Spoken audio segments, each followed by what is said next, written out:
बहुत सुंदर विषय है। क्रोध का लक्षण, कारण एवं निवारण, जो बाबा ने अब शिवरात्रि में कि जैसे अगर शिव जी को प्रसन्न करना है तो दुनिया में क्या करते हैं, अक के फूल चढ़ाते हैं।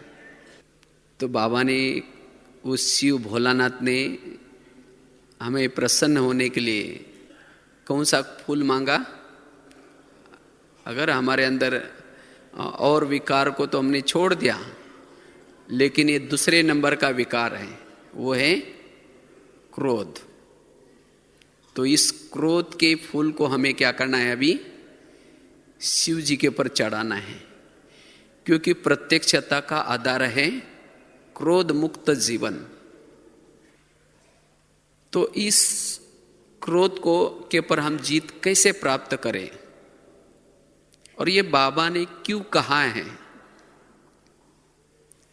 क्योंकि जो क्रोध करता है, क्रोध मतलब जरूरी नहीं कि केवल मुख से क्रोध करना, लेकिन संकल्प से, व्यवहार से, वाइब्रेशन से, उससे भी क्रोध होता है। अगर ऐसा हम क्रोध करेंगे तो ऐसी आत्मा योगी नहीं बन पाती, क्योंकि योगी बनने के लिए मन की एकाग्रता बड़ी जरूरी है। और क्रोध से मन की एकाग्रता खत्म हो जाती है। योग के लिए 4 गुणों की आवश्यकता होती है। एक है शांति, दूसरा है अंतर्मुखता, तीसरी है एकाग्रता, और चौथी है एक रस। अगर ये 4 गुण हमारे पास है, तभी हम इस दुनिया से पार, निराकारी दुनिया है, उस निराकारी दुनिया में मन और बुद्धि से जाकर के घंटों तक उस परमात्मा के गुणों का गुणगान गा कर सकते हैं, आत्मचिंतन कर सकते हैं, सोमानों का चिंतन कर सकते हैं, मनन चिंतन कर सकते हैं। अगर ये 4 गुणों में से एक गुण की भी कमी है तो ना हम आत्मचिंतन कर सकते हैं, ना परमात्मा चिंतन कर सकते हैं, ना परमात्मा का गुणगान गा सकते हैं। और ये गुण क्यों नष्ट हो जाते हैं? उसका कारण है क्रोध। शांति खत्म होने का कारण है क्रोध, एकाग्रता खत्म होने का कारण है क्रोध, अंतर्मुखता खत्म होने का कारण है क्रोध, हमारी अवस्था एक रस न रहने का कारण है क्रोध। इसीलिए हमें क्या करना है? अगर हमें योग का आनंद लेना है तो इसलिए इसके तरफ ध्यान देना बड़ा जरूरी है। और क्रोध करने से हमारे संबंध बिगड़ जाते हैं, वायुमंडल खराब हो जाता है, जिससे हमारी इंद्रियों पर संयम नहीं रहता। जो क्रोध करता है, ना उसके बोल पर संयम है, ना उसके संकल्प पे संयम है, ना उसके बुद्धि पे संयम है। कभी कभी तो हम ऐसे क्रोध में आ जाते हैं जो हाथ पांव के ऊपर भी संयम नहीं रहता। अगर हम ऐसा क्रोध करेंगे तो फिर हम बाबा की प्रत्यक्षता कैसे कर सकेंगे? और जो क्रोध करता है उसके वाणी में बल नहीं होता, ना उसके संकल्प में बल होता है। क्रोध करने वाली आत्मा खोखला बन जाती है। खोखला, भले ज्ञान के पॉइंट्स अंदर होंगे, लेकिन अंदर स्वयं कमजोर महसूस करेगा। ना उसके पास सहन शक्ति है, ना उसके पास समाने की शक्ति है, ना उसके पास धैर्यता है। सभी गुण शक्तियां नष्ट हो जाती हैं। और जो क्रोध करता है, क्रोध करने से विवेक नष्ट हो जाता है। विवेक, जिसको कहते हैं निर्णय शक्ति, परखने की शक्ति। और ऐसी आत्मा जिसका विवेक ही नहीं है, तो उसी समय वो कुछ भी बोलता है, कुछ भी कहता है, कैसे भी संकल्प चलाता है, और जिसके परिणाम विपरीत हो जाते हैं। इसीलिए बाबा कहते बच्चे, इस दूसरे शत्रु के पर हमारा ध्यान हो। और जब हम क्रोध करते हैं, क्रोध करने से, या जिसके प्रति वो क्रोध है उसको वो सम्मान नहीं देगा।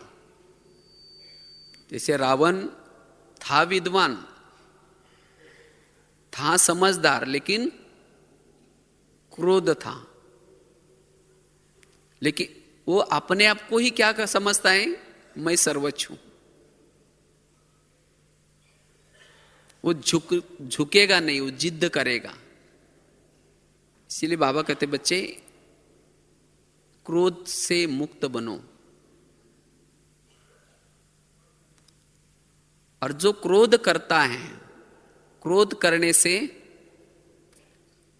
जब योग में बैठेंगे तो वही बातें याद आएंगी। अभी गीत सुन रहे थे ना, योगी वही है जिसका कोई दुश्मन नहीं होता। अगर जिसके प्रति आपका क्रोध है, तो आंतरिक रूप से उसका योग उससे लगा हुआ है। योगी का ना मित्र होता है, ना शत्रु होता है। अगर जिसके प्रति आपका क्रोध है, तो आंतरिक रूप से वही याद आए। वो क्या कर रहा है, वो किससे बात कर रहा है, वो कहीं मेरी बातें तो नहीं सुना रहा है। मना उसको शंकाएं, कुशंकाएं, अनेक संकल्प विकल्प, और जिसके कारण जब योग में बैठेगा, भले योग की विधि पता है, योग की विधि पता होने के बावजूद भी शुरू तो करेगा, मैं आत्मा हूं, मैं शांत स्वरूप हूं। फिर कहेंगे उसने मुझे क्यों बोला। वो आखिर अपने को क्या समझता है। फिर कहेंगे छोड़ो, कोई बात नहीं, मैं आत्मा हूं, मैं शांत स्वरूप हूं। फिर कहेंगे मेरे को ही क्यों बोला हो। तो वही बातें उसको आत्मचिंतन, परमात्मा चिंतन करने नहीं दे रहे। तो योग में भी वो कनेक्शन बाबा से नहीं जोड़ पाएगा। इसीलिए बाबा कहते बच्चे क्या करो, क्रोध से मुक्त रहो, अन्यथा निरंतर जो बाबा के साथ कनेक्शन जुटना चाहिए वो नहीं जुटेगा। वो शांति का अनुभव नहीं होगा। जो सोमान आपने सवेरे लिया है, उस सोमानों का चिंतन नहीं कर पाएंगे। उसके बुद्धि में क्या क्यों की लाइन लगेगी। और जिसके प्रति क्रोध है, उसी का ही दूसरों को वर्णन करेगा। उसने मुझे आज ऐसा बोला, उसने मेरे को ये बोला। मना जो क्रोध करेगा वो परचिंतन भी जरूर करेगा। तो इसलिए इसे मुक्त बनना है। चलो 2 मिनट अपने सोमान में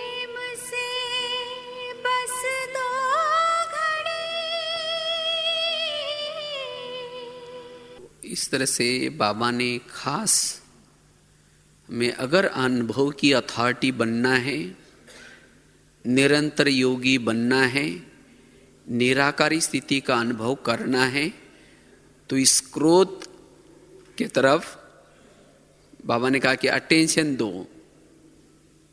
नहीं तो ये क्यों, क्या, ये वेस्ट थॉट्स, यही क्रोध का मूल बीज है। क्रोध करना शुरू में मीठा है, लेकिन इसका परिणाम कड़वा है। सहन करना, झुक जाना ऊपर से कड़वा है, लेकिन इसका परिणाम बड़ा मीठा है।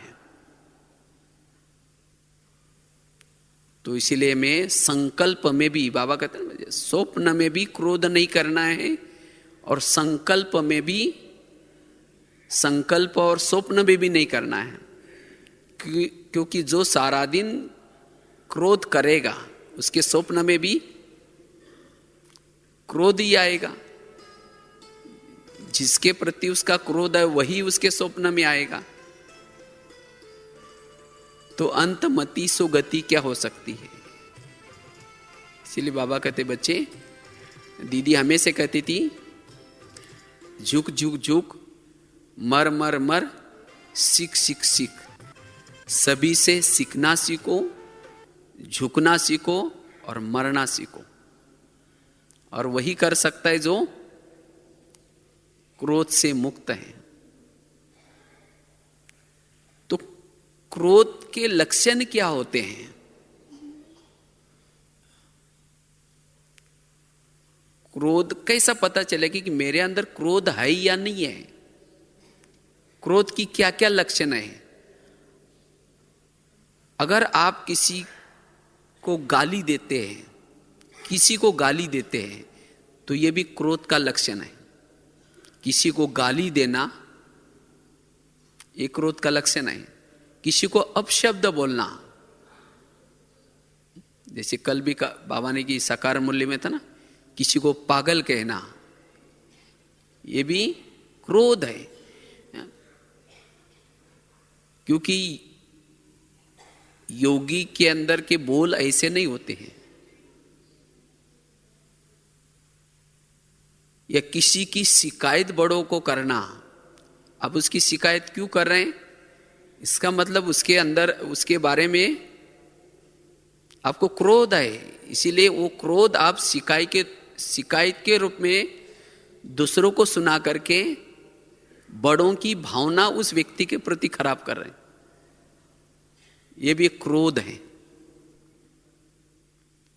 किसी की ग्लानि करना, अगर आप किसी की ग्लानि करते, ये भी उस व्यक्ति के बारे में अंदर आपके अंदर क्रोध भरा हुआ है, तब तो ग्लानि कर रहे हैं।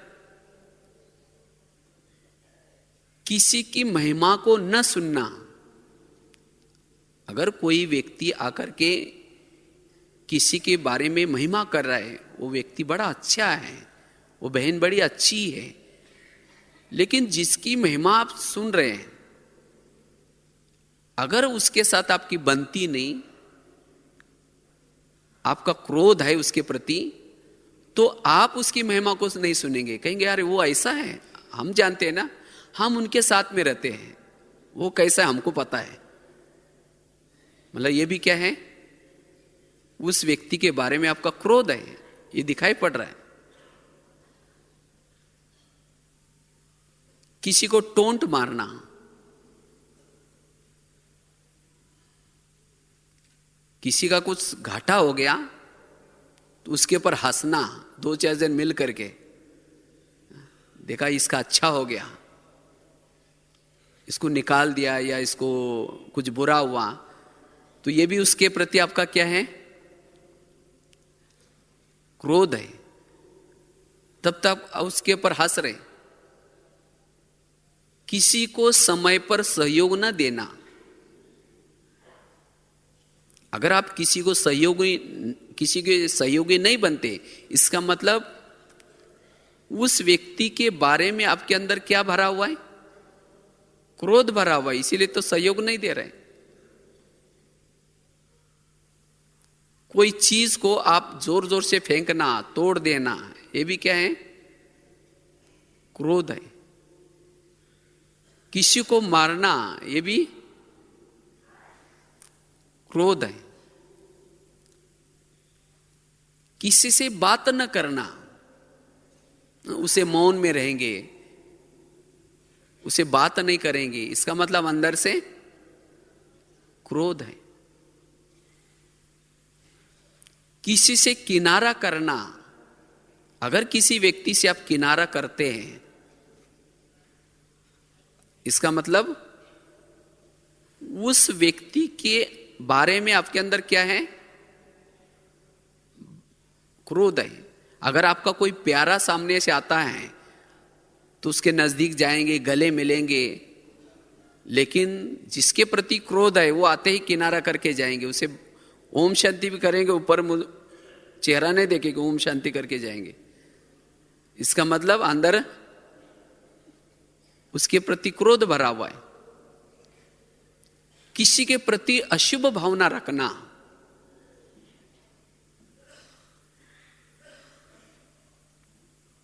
किसी के हित के बारे में न सोचना, यह भी क्रोध है। तो यह है क्रोध की लक्षण। किसी के साथ व्यवहार बिगाड़ देना, यह भी एक प्रकार का क्रोध है।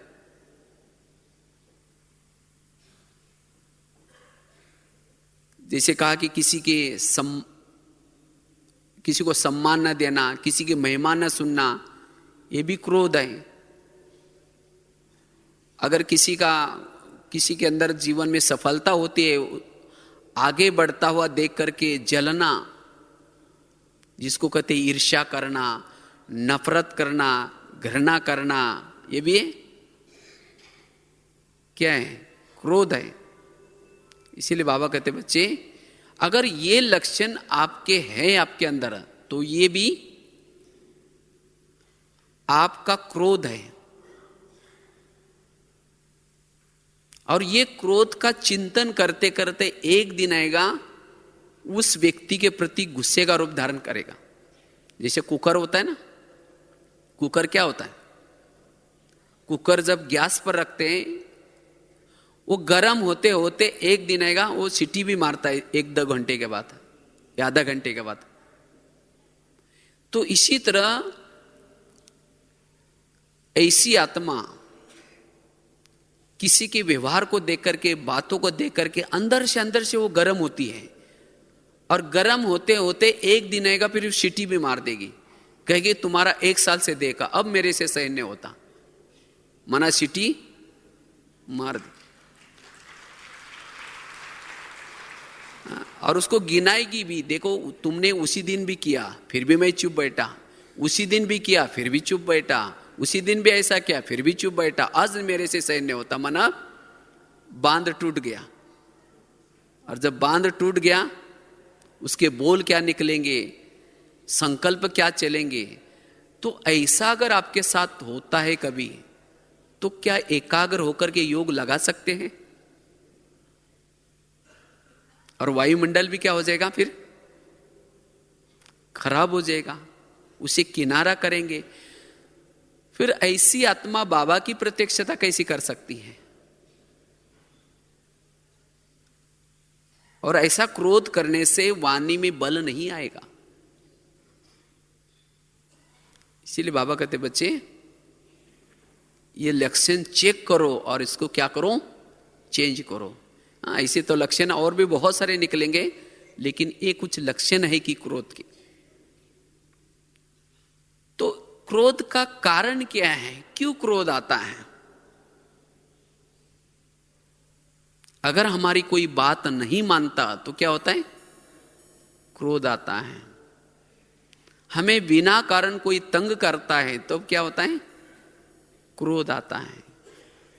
कहते बिना कारण, कोई कारण नहीं, फिर भी मुझे तंग करते, इसलिए मुझे गुस्सा आता है। मेरे कहने प्रमाण कोई चलता ही नहीं है, मेरी जिम्मेवारी है, और मेरी जिम्मेवारी होने के बावजूद भी मेरा कहना नहीं मानते, तो इसीलिए मुझे क्या आता है, क्रोध आता है। मेरे को इन्होंने बहुत नुकसान पहुंचाया, इसीलिए मुझे क्रोध आता है। इन्होंने मेरी बड़ों के प्रति शिकायत करके क्या किया, मेरा नाम खराब किया, इसीलिए क्रोध आता है। इनको तो हमने समय पर सहयोग दिया, लेकिन इन्होंने मुझे समय पर धोखा दिया, इसीलिए मुझे क्रोध आया। ये क्रोध के कारण से। इन्होंने मेरा अपमान किया, ये मुझे सम्मान नहीं देते, इसके कारण मुझे क्रोध आता है। हम इतना सेवा करते, इतना सारा कुछ करते, लेकिन ये हमें नहीं पूछते, इसके कारण मुझे क्रोध आता है। ये मेरा दूसरों को जाकर के मेरी बुराई, दूसरों के सामने बुराई करते, इसीलिए क्रोध आता है। तो ये कुछ बहुत सारे कारण है। ये मेरे जीवन में समस्या के रूप में आता है। ये मुझे अपने बंधन में डालना चाहते हैं, इसीलिए क्रोध आता है। ये क्रोध के कारण है। लेकिन इसका निवारण क्या है? क्रोध का निवारण क्या है? एक कारण तो बहुत है, लेकिन इस कारण का हम निवारण कैसे करें? तो आज मुझे समय पर कोई सहयोग क्यों नहीं देता? आज मेरी बात कोई क्यों नहीं मानता? क्या कारण है? अगर मेरी कोई बात न माने तो भी मुझे क्रोध न आए, इसके लिए क्या करें?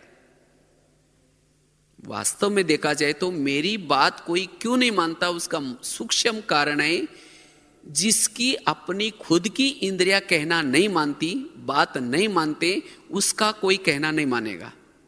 सिंपल सी बात है। इसलिए अगर मेरा कोई कहना नहीं मानता, इसका मतलब मेरी कर्मेंद्रिय मेरा कहना नहीं मानती। तो पहले मुझे पुरुषार्थ क्या करना पड़ेगा? मुझे अपने मन को, मुझे अपने हर कर्मेंद्रिय को अपने कहने प्रमाण चलाना पड़ेगा। तब मेरा सभी कहना मानेंगे। अनुशासन वही कर सकता है जिसका अपने खुद के प्रशासन है। तो इसलिए अच्छा, कहना क्यों नहीं मानता?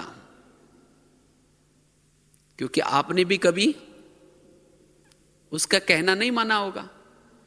ये बाबा ने ड्रामा का ज्ञान, कर्मों का ज्ञान, हर आत्मा का पार्ट अपना अपना ये ज्ञान, ये क्यों बताया है? तो इसीलिए हर आत्मा का पार्ट अपना अपना है। जैसे कोई नाटक होता है, नाटक में हर आत्मा को, हर एक्टर को स्क्रिप्ट मिलती है, और जैसा जिनको स्क्रिप्ट मिलती है, जो लिखत मिलती है, उस अनुसार वो एक्टिंग करते हैं। अब समझो किसी की शराबी की एक्टिंग चल रही और दूसरा कोई उसको कहे ये पार्ट तुम नहीं बजाना, ये एक्टिंग नहीं करना, वो कहेगा मुझे लिखत में डायरेक्टर ने ऐसा ऐसा दिया है, तो क्या वो कहना मानेगा? तो इसीलिए इस संसार में एक नाटक है, और इस नाटक में जिस एक्टर को जैसी एक्टिंग मिली है, जैसी स्क्रिप्ट मिले, सब अपना अपना पार्ट बजा रहे हैं। तो आपके कहने प्रमाण थोड़ी वो एक्टिंग को चेंज करेगा। इसीलिए बाबा कहते कि बच्चे, मालिक बनकर के किसी को बताओ, अगर नहीं मानता तो क्या करो, बालिक बन जाओ। नहीं तो हम क्या करते हैं, मालिक बन जाते लेकिन बालक नहीं बनते, और इसके कारण क्रोध आता है। इसलिए इस ड्रामा को समझना बड़ा जरूरी है। अगर ये ड्रामा का सब कुछ ज्ञान होने के बावजूद, कर्मों का ज्ञान होने के बावजूद, फिर भी मुझे क्यों, कैसा, ये ऐसा क्यों हो रहा है, ये ऐसा क्यों करता है, ये अगर क्यों आता है, इसका मतलब ना मैंने ड्रामा को समझा, ना मैंने कर्मों को समझा। क्योंकि ड्रामा भी हमारी माँ है, हमारी 4 माँ है। हम 4 माँ के बच्चे, एक है ब्रह्मा, दूसरे है मम्मा, तीसरी है लौकिक माँ और चौथी है ड्रामा। कोई भी घटना हो जाते तो ड्रामा रूपी माँ के गोद में सो जाओ, वो रुलाने से, संकल्प चलाने से आपको बचाएगी। तो इसलिए क्यों से अगर बचना है, ये ड्रामा का पाठ हमारा पक्का हो।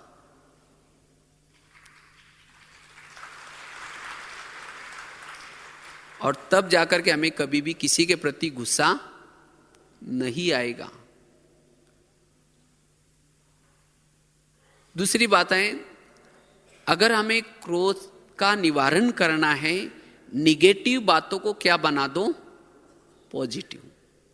अच्छा, कोई गाली देता है, कोई इंसल्ट का है, तब गुस्सा आता है। तो गाली अच्छी होती है, बुरी होते है? बुरी होते हैं। अगर कोई बुरी चीज आपको दे रहा है, आप लेंगे? और जब नहीं लिया तो किसके पास रही? उसी के पास रही। कोई गाली दे रहा है, लो ही नहीं। कहते एक बार महात्मा गांधी जी समुद्र जहाज से यात्रा कर रहे थे, और जब यात्रा कर रहे थे तो एक अंग्रेज भी बैठा था। तो महात्मा गांधी जी शांति से बैठे थे, तो एक अंग्रेज ने क्या क्या बहुत सारी बातें लिखी कागज पर, और उस कागज को 4-5 कागज को महात्मा गांधी को दिया। महात्मा गांधी ने उस कागज को पढ़ा और उसकी जो पिन निकाल करके धोती को लगाई और कागज वापस दिया, फिर शांति से बैठ गए। तो अंग्रेज हैरान हो गए, कहा कि ये बातें पढ़ा लेकिन उसकी कोई प्रतिक्रिया नहीं की, क्योंकि उस कागज के ऊपर बहुत सारी गालियां लिखी थी महात्मा गांधी के लिए। तो महात्मा गांधी के पास जाकर के वो अंग्रेज कहते कि क्या बात है, ये गालियों को पढ़ करके आपको कुछ परेशानी नहीं हुई? तो महात्मा गांधी कहते कि आपका बहुत बहुत धन्यवाद, ये पिन मेरे काम की थी इसलिए मैंने धोती को लगा कर रख दी, बाकी कागज मेरे कोई काम के नहीं इसलिए वापिस दे दिया। इसी तरह अगर कोई गाली देता है, कोई काम की है, कोई इंसल्ट करता है, कोई काम का है, तो उसको लो ही नहीं। बेचारा गाली देने वाला खराटे मार करके सो गया, और जिसने ली उसको रात भर नींद नहीं आ रहा। और इसीलिए वो रात भर क्या कर रहा है, वो गर्म हो रहा है अंदर से। उसने मुझे क्यों बोला, मैं भी उसको 4 बोलूंगा, ये क्यों की लाइन लग गई। इसीलिए ऐसी चीजों को हमें लेना ही नहीं, तो फिर क्रोध नहीं आएगा। अच्छा, लेना ही तो क्या करो, उसको निगेटिव बातों को पॉजिटिव बना करके लो। जैसे गटर का पानी है, अगर गटर का पानी को रखेंगे, ऐसे रखेंगे तो क्या हो जाएगा, बदबू आएगी। अगर उसको फिल्टर करके रखो तो बदबू नहीं आएगी। इसी तरह कोई भी निगेटिव बातों को क्या बना दो, पॉजिटिव बना करके आपके पास रखो, तो आपको गुस्सा नहीं आएगा। नहीं तो ऐसे ही लेकर के, गाली को लेकर के बैठेंगे, कोई इंसल्ट वाले शब्द को लेकर के बैठेंगे, वही बातें याद आएगी, बदबू आएगी, उसकी बदबू आएगी, वो परेशान करेगी।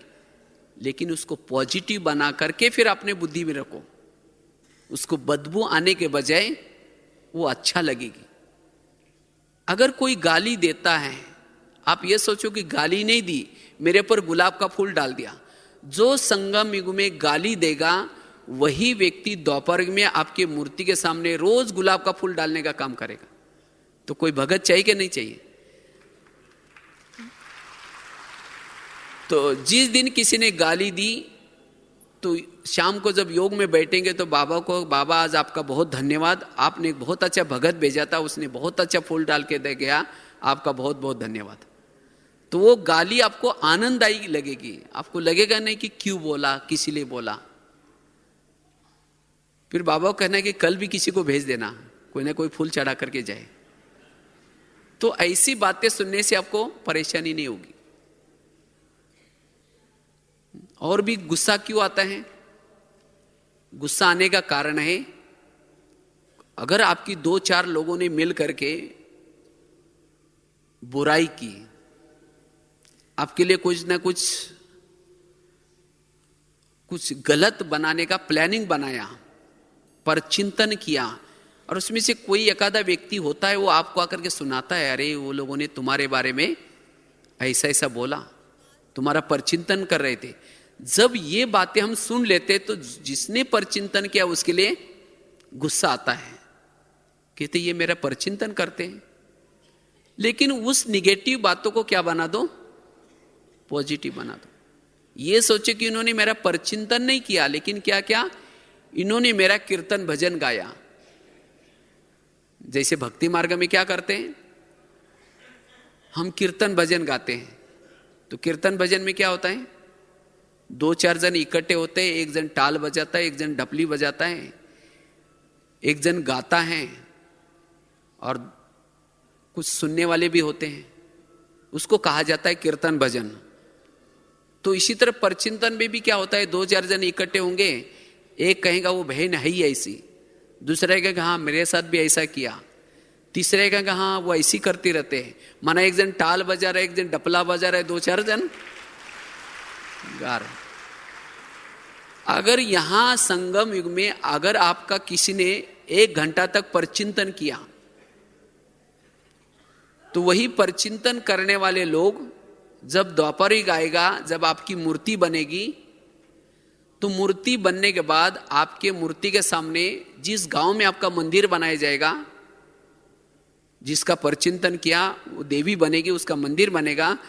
तो जिन्होंने संगम युग में 1 घंटा तक उसका परचिंतन किया, उसी भजन मंडली को, उसी लोगों को उसी गांव में जन्म लेना पड़ेगा। और जिसने कहा कि वो बहन है ही ऐसी, वो कीर्तन गाने वाला काम करेगा, हे देवी तुम बहुत महान हो।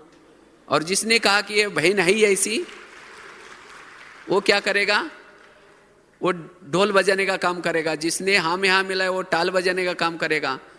और जिन्होंने उन बातों को सुना वो क्या करेंगे, वो भजन सुनने वाले बनेंगे। तो अच्छी बात है ना। तो जिस दिन आपके साथ ऐसा किसी ने किया, तो बड़े शांति से मैं रह करके कहोगे बाबा आज आपने बहुत अच्छी भजन मंडली भेजी, इन्होंने मेरा बहुत अच्छा भजन किया, आपका बहुत बहुत धन्यवाद। तो क्रोध आएगा फिर, बहुत अच्छा लगेगा। इसीलिए बाबा कहते बच्चे इस नेगेटिव बातों को क्या बना दो, पॉजिटिव। तब फिर कभी भी ऐसी आत्मा के प्रति क्रोध नहीं आएगा। और इसीलिए बाबा ने कहा कि ओम शांति का मंत्र, इसको क्या करो, यंत्र बना दो। ओम शांति अर्थात उसके 2 अर्थ होते। ओम शांति अर्थात मैं आत्मा शांत स्वरूप हूं, मैं शांति धाम की निवासी हूं, मैं शांति सागर की संतान हूं। और ओम शांति अर्थात उसको भूल जाओ। कहते ना ये इसको ओम शांति करो, अब पूरा हो गया ओम शांति क्लास, ओम शांति मतलब बंद करो। माना उस बातों का चिंतन न करना, इसको कहते ओम शांति करना, बिंदी लगाना।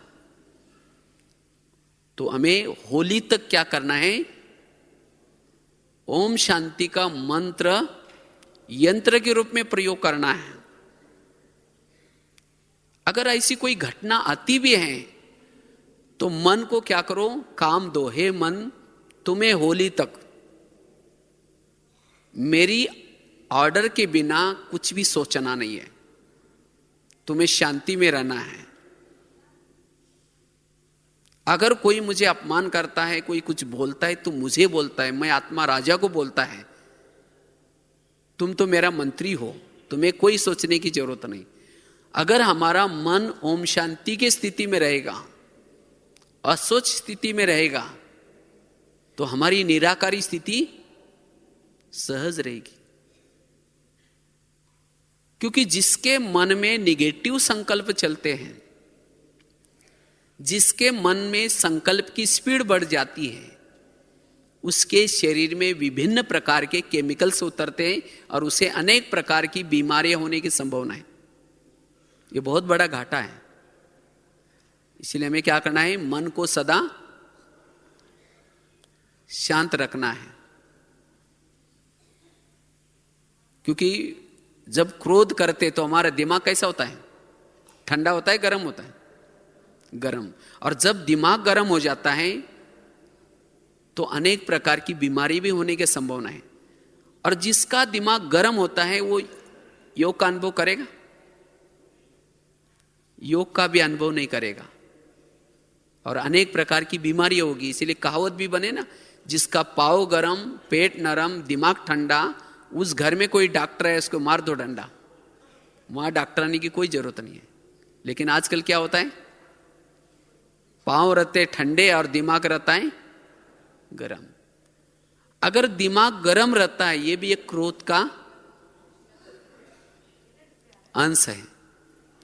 इसीलिए कोई भी हालत में हमें दिमाग को गरम नहीं करना है, दिमाग को अपने सोमानों में स्थित करना है। इसलिए नेगेटिव बातों को क्या बनाना है, पॉजिटिव बनाना है।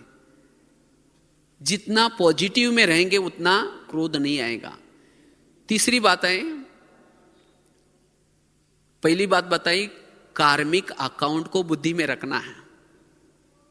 आज जो मेरे साथ कोई व्यवहार करता है, चाहे मेरा सम्मान नहीं करता, मेरी बुराई सुनाता है औरों को, या मुझे अपने अंडर में रखने की कोशिश करता है, तो हो सकता है मैंने भी कभी पिछले कोई ना कोई जन्मों में इसको अंडर में रखा होगा और इसलिए वो मेरा हिसाब किताब ले रहा है।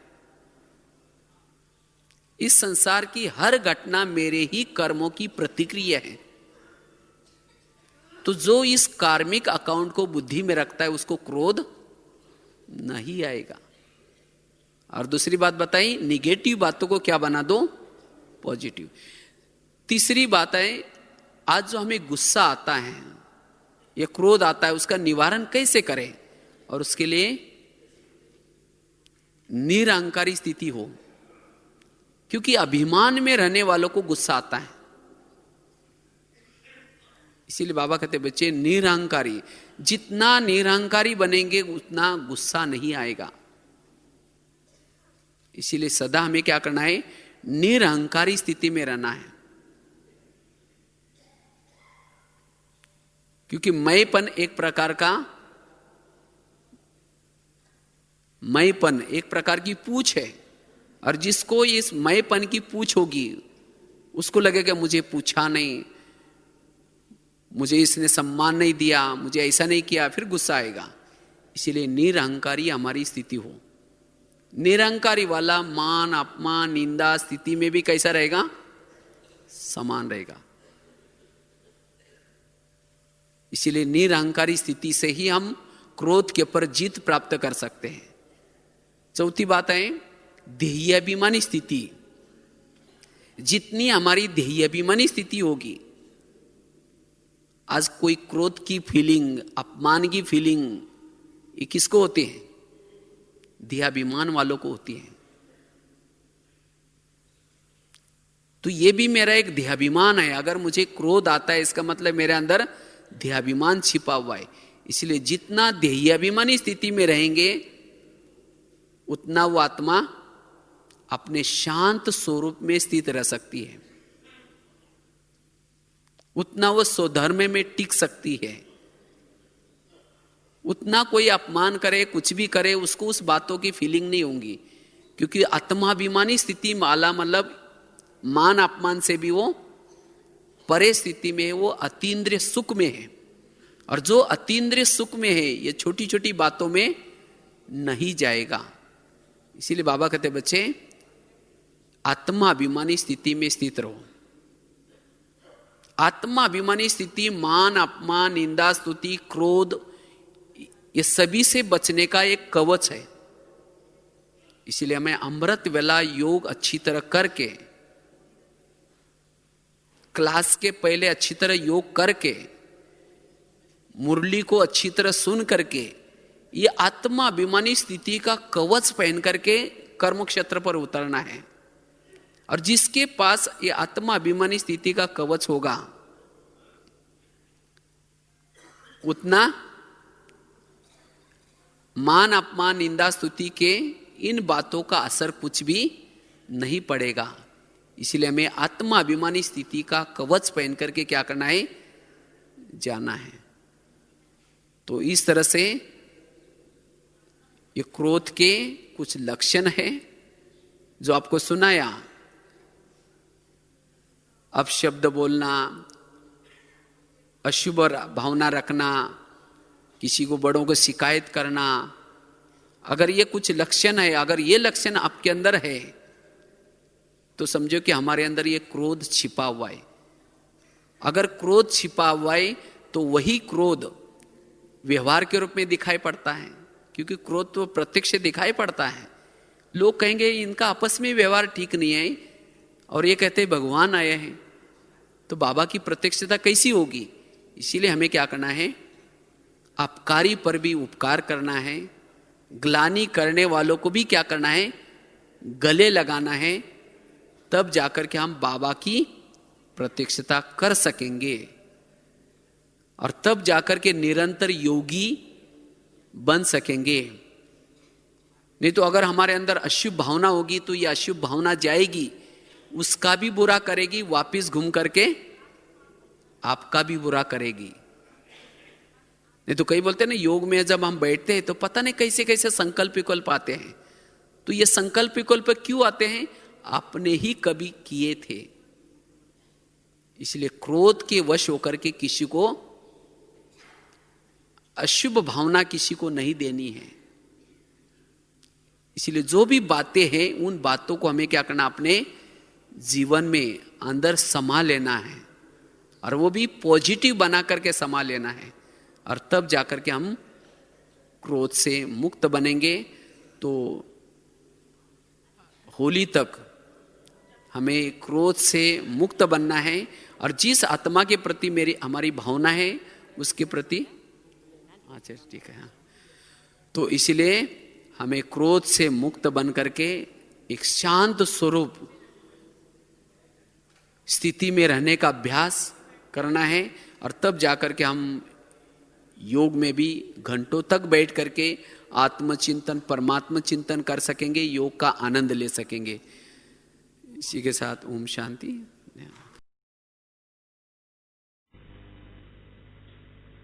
ओम शांति। हमारे मध्य में आदरणीय भगवान भाई जी हैं, हम सभी उनका बहुत बहुत अभिनंदन करते हैं।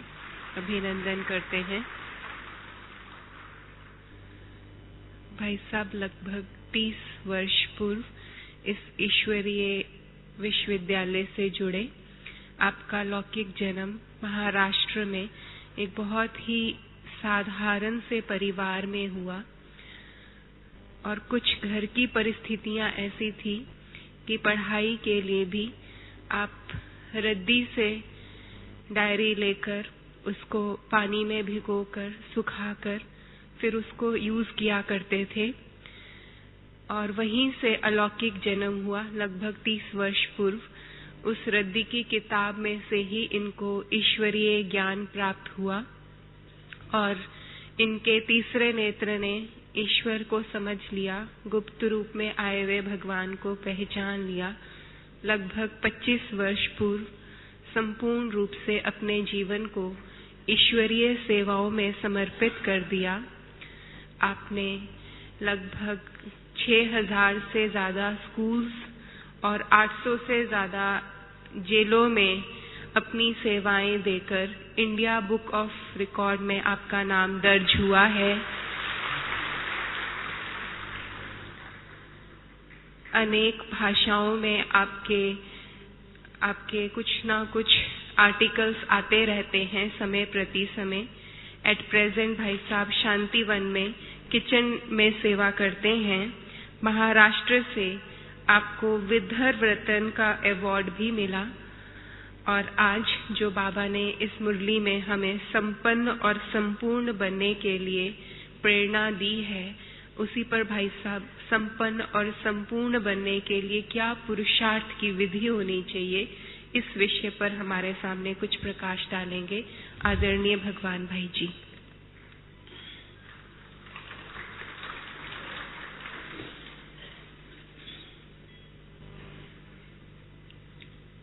ओम शांति। विशेष बाबा ने अभी इशारा दिया, हमें संपन्न और संपूर्ण बनने का पुरुषार्थ करना है। और वो भी पुरुषार्थ तीव्र करने के लिए बाबा ने कहा, क्योंकि संपन्न और संपूर्ण बनने का पुरुषार्थ इस समय अनुसार बड़ा जरूरी है। क्योंकि हमारे ज्ञान, योग, धारणा और सेवा, ये चारों सब्जेक्ट का रिजल्ट है संपूर्ण बनना, संपन्न बनना। हम सभी 4 सब्जेक्ट पढ़ रहे हैं, एक ज्ञान, योग, धारणा और सेवा। और ये 4 सब्जेक्ट का रिजल्ट संपन्न और संपूर्ण। जिन्होंने इन 4 सब्जेक्ट को अच्छा बनाया, अच्छी स्टडी कर रहे हैं, वो रिजल्ट में संपन्न और संपूर्ण बनेंगे। और हमारी संपूर्णता, संपन्नता विश्व को परिवर्तन करेगी, सत्युग को लाएगी, समय को समीप करेगी। इतना ही नहीं, अगर हम संपन्न बनते हैं, संपूर्ण बनते हैं, तो हमारे द्वारा बेहद की सेवा हो सकती है। जो संपन्न है, संपूर्ण है, वो बेहद की सेवा कर सकेंगे। केवल वाणी के द्वारा नहीं, गुणों से, चाल, चलन, चेहरे, उनका हर चीज सेवा का साधन बनेगा। कब? अगर हम संपन्न और संपूर्ण बनेंगे। इतना ही नहीं, जो संपन्न और संपूर्ण है, वो कर्मयोगी बन सकते हैं। वो संस्कार उनके परिवर्तन हो जाएंगे। उनको मेहनत करने की जरूरत नहीं, युद्ध करने की जरूरत नहीं है। और जितना जो संपन्न और संपूर्णता का पुरुषार्थ करता है, ऐसी आत्मा वायुमंडल को शक्तिशाली बना सकती है। इसीलिए बाबा कहते, बच्चे संपन्न और संपूर्ण बनो समय से पहले। और जो संपन्न और संपूर्ण है, उनका पद भी ऊंचा होगा। ब्रह्मा बाबा भी संपन्न बने, संपूर्ण बने। वैसे आप सभी ने अभी 18 जनवरी मनाया, तो ये 18 जनवरी हमें क्या याद दिलाती है? अब घर चलना है, बाप समान बनना है, कर्मातीत बनना है,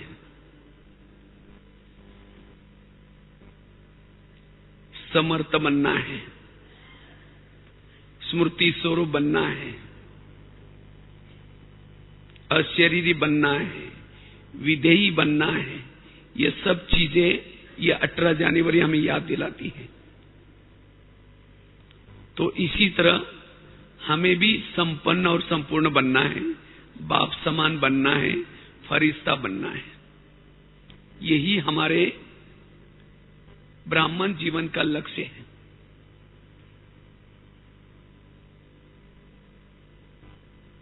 अगर हम संपन्न और संपूर्ण बनते हैं, तो हमारे अंदर कुछ लक्षण दिखाई पड़ेंगे। पता चलेगा ये आत्मा संपन्नता के नजदीक जा रहे हैं, ये संपूर्णता के नजदीक जा रहे हैं।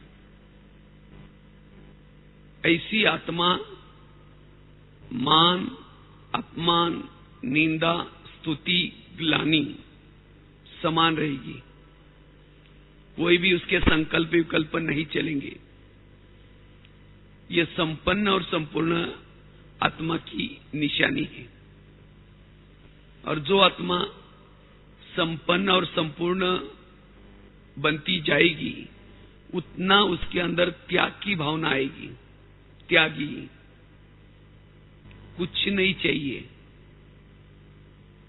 दिल से गीत निकलेगा, पाना तो सो पा लिया, अब मुझे कुछ नहीं चाहिए। त्यागी,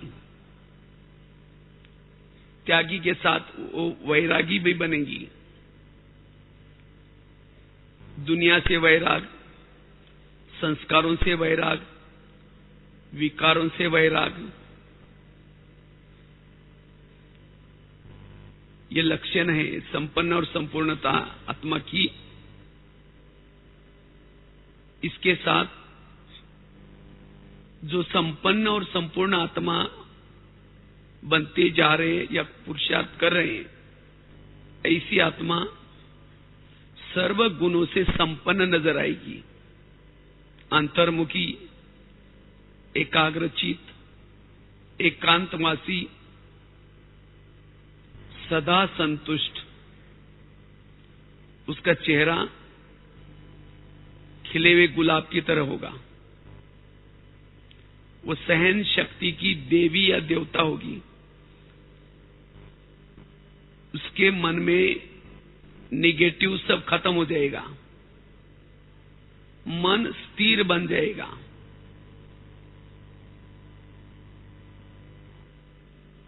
वो हर बात को पॉजिटिव रूप में लेंगे, ये निशानी है। ये लक्षण दिखाई पड़ेंगे। लेकिन ऐसा संपन्न